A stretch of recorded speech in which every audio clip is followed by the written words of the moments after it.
E hoje nós voltamos a falar com a jornalista Vanessa Martina Silva, do portal Diálogos do Sul, que está na Venezuela acompanhando os desdobramentos das eleições. Vanessa, nós nos falamos nesta semana, você presenciou aí um momento de violência nas ruas. Como estão agora as manifestações? Boa noite. Oi, muito boa noite. Olha, ontem nós tivemos uma mobilização do chavismo em apoio à eleição do presidente Maduro. Foi um ato em Miraflores, o Maduro discursou ali enfim, emblemático sacada, a emblemática sacada do Miraflores, uma multidão. E hoje também tivemos marchas chavistas em vários pontos de Caracas. A oposição, por sua vez, segue realizando também ações, sobretudo em Chacal, que é um reduto opositor, onde em 2017 nós vimos as guarimbas mais fortes, mais pesadas. Então, a gente tem as duas mobilizações, mas o chavismo tem levado aí, nesses 2 dias, gente à rua em defesa do constitucional de Nicolás Maduro. O presidente Nicolás Maduro deve apresentar as atas nesta semana. Aventa-se aí um ataque, hacker às atas. O que você levantou sobre esse assunto? A situação que tem gerado tanto estardalhaço internacional é um problema mesmo, porque o CNE está sob ataque hacker. Então, a explicação que foi dada até o momento pelo o defensor do povo, Tarek Saab, explicado é que no próprio domingo os resultados demoraram a sair porque teve esse problema da transmissão. Os dados estão salvos nas urnas, que é como no Brasil, fica dentro das urnas. Não tem acesso à internet, então a transmissão é por um sistema interno, uma rede interna do CNE, mas essa rede está sob ataque. Então, a previsão, tudo está dentro da normalidade por hora. Os prazos que foram acordados entre a oposição e o governo, nos acordos de Barbados, que permitiu a realização dessa eleição, de acordo com esses dados, até 8 de agosto de 2024, deixa eu ver aqui, a auditoria dos dados poderá ser realizada. Então, ainda estamos dentro do prazo que foi acordado. A divulgação completa, ou seja, os dados pormenorizados, eles devem ser entregues em até 1 mês após a realização das eleições. Por isso que é preciso ter muito cuidado com essa questão porque parte de um processo de desestabilização. Dentro do Brasil, por exemplo, para a gente ter aquele mapa consolidado, detalhado de cada colégio eleitoral, quantos votos de um, de outro, esses dados também demoram um pouco para chegar, não é na hora. Vimos países, foi citado anteriormente na coluna, casos de alguns países.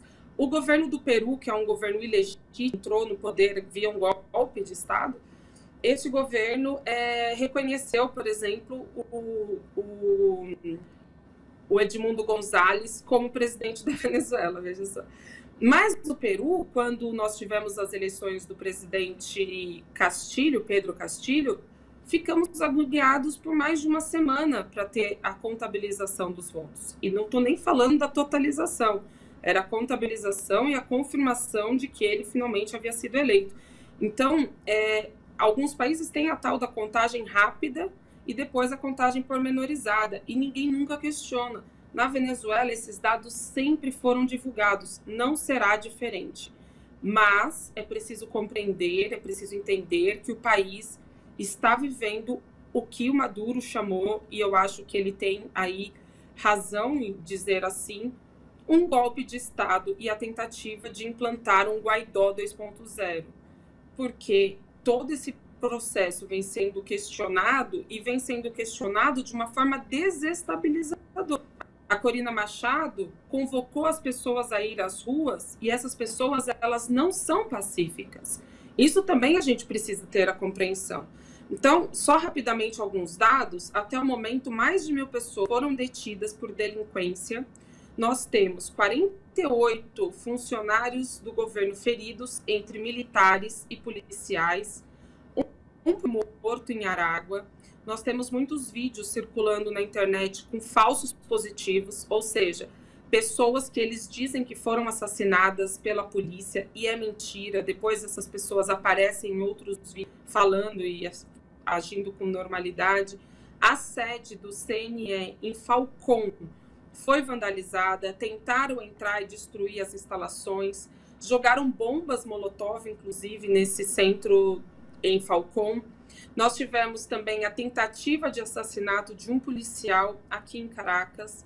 Em Anzoátegui, a sede do PSUV, que é o partido de Nicolás Maduro, foi incendiada e um hospital também foi incendiado. Além disso, nós temos na Venezuela um beato, que é José Gregório Hernández. Inclusive, uma estátua dele foi vandalizada pelas pessoas, por esses vândalos, né? E esse beato, a perspectiva na Venezuela é que ele se torne santo muito em breve. Então, é uma figura muito amada no país e teve ali sua estátua vandalizada. Assim também como estátuas do ex-presidente Chávez, em diversos pontos, também foram vandalizadas.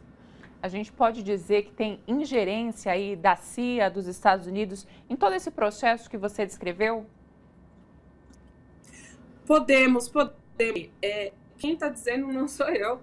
O Wikileaks é aquele site, né, que é famoso por divulgar dados secretos, por divulgar informações confidenciais, geralmente relacionadas aos Estados Unidos e a seus planos de desestabilização de outros países. E o Wikileaks compartilhou uma investigação de um repórter, se não me engano, estadunidense, em que aponta que essas pesquisas que foram divulgadas amplamente fora da Venezuela, elas, na verdade, fazem parte desse plano via CIA para a desestabilização do país.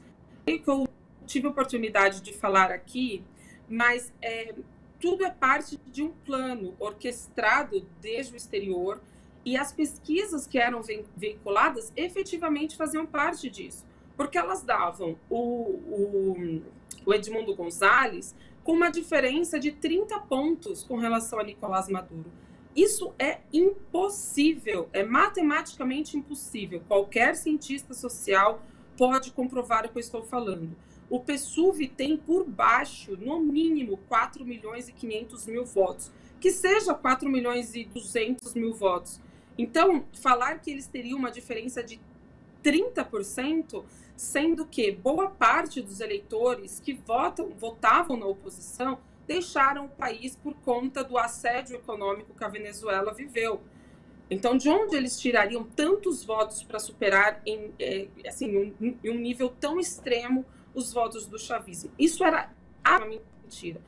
O que acontece? De tanto ser difundida essa mentira de que o Edmundo González ganharia do presidente Nicolás Maduro, agora que Maduro venceu as eleições, as pessoas não conseguem acreditar, porque olhavam para aquelas pesquisas e dizem agora, mas o outro estava tão na frente, como é que o Maduro passou? Mas eram pesquisas sem nenhuma comprovação científica e sem ter nenhum vínculo com a realidade venezuelana.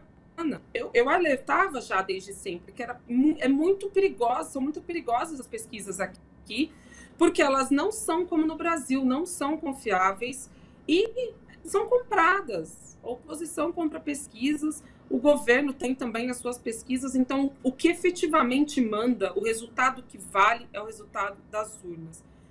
As pessoas podem ficar tranquilas, podem ter a garantia de que se o chavismo tivesse perdido, eles teriam acatado o resultado.